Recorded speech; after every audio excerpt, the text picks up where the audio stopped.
Hey, hello, welcome back to my channel.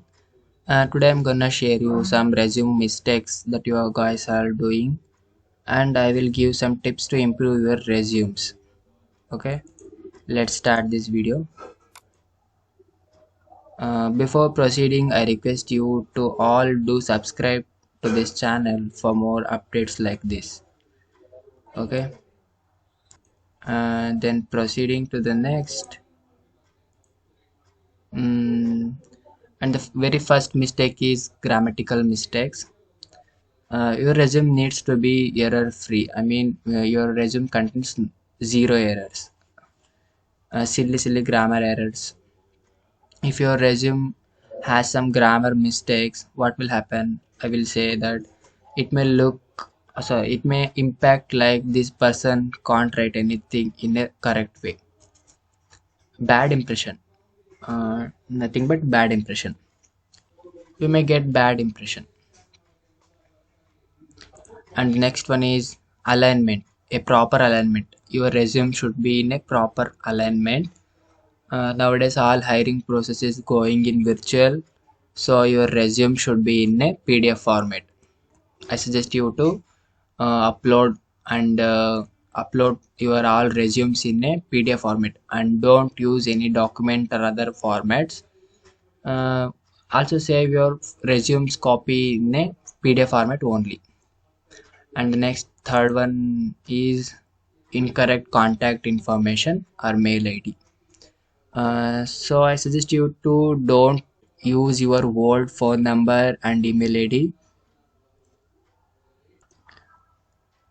Use email ID which you currently and actively uses, as email ID and phone numbers are the bridge to you and the company to communicate with you. So I suggest you to use a email ID and phone number which you actively uses. Okay.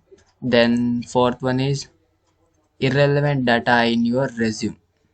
Don't put your skills other than you have, and don't lie on your resume. Put whatever knowledge you have. Say for example, if you have done course in Java, put Java only. Don't put Python, C++, etc. Vagera vagera. It may look cool, but when they ask you questions on it, then you will not be able to handle that situation. So it may create bad impression on you also. um, so then don't put any irrelevant data in your resume. And the fifth one is it should not be too lengthy. Keep your resume sweet and short as much as possible.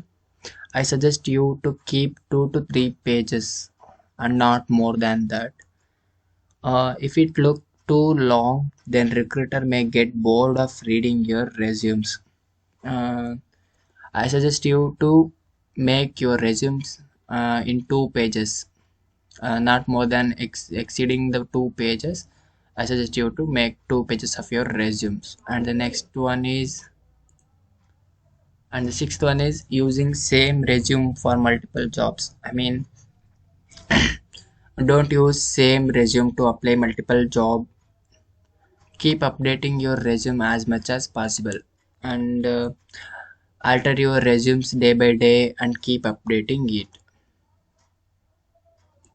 And the seventh one is unprofessional email. It is most important, and you guys are doing in a very wrong way. You can use these kinds of email address.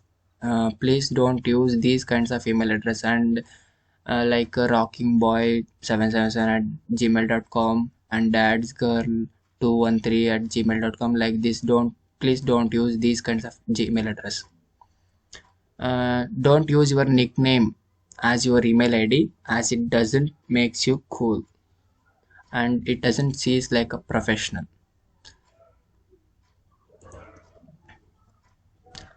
And the eighth one is fancy fonts. And the most mistake is you guys are doing some fancy fonts in your resumes. The font you are choosing should make a great impact on you. So don't use any fancy fonts.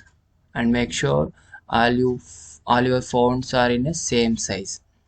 And I suggest you to use these kinds of fonts like Calibri and Roman. uh, Not only this, there are I'm giving you some example, that's it. And don't use like these kinds of fonts in your resumes. And the ninth one is, make your resumes on your own. Guys, I suggest you to prepare your resume on your own. Don't pay any amount to others to make your resumes. Okay. um, and the last part is, and the good resume format which looks like this: put your photo here and your address, and then comes career objective, and then if you have any work experience, then put over here. And then after, your education details, put your education details like, first put your graduation details, and then 12th and then 10th grade details. It will be in decreasing order. Okay. And then put your languages down here, and then skills which you have. At least minimum 3 skills is required for a good resume, and maximum 5 skills. And then put over here your final year project details. uh, and then your personal details in terms of your full name, father name, mother name, date of birth, marital status, etc., etc. And then last part is declaration part, and then after declaration part you can do a signature here, and date, place, etc. Okay. Then thank you for watching. If you found this video is helpful, then don't forget to hit subscribe button. Thanks again. Bye bye.